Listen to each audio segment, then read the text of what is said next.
చిట్టపట్టణంలో ఒక ఇరుసున్న వరసలు కలవగా ముసిరిన కసి కసి వయసులో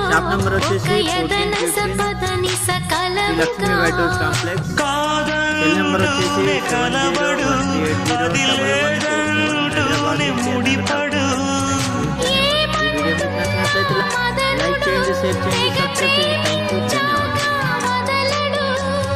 చూస్తా సొగసు కోస్తా వయసు నిలబడు కౌగిట అబ్బని తీయని దెప్ప ఎంత కమ్మగా ఉంది రోయప్ప అమ్మ నేనున్న నీ బుగ్గ ఎంత లేదా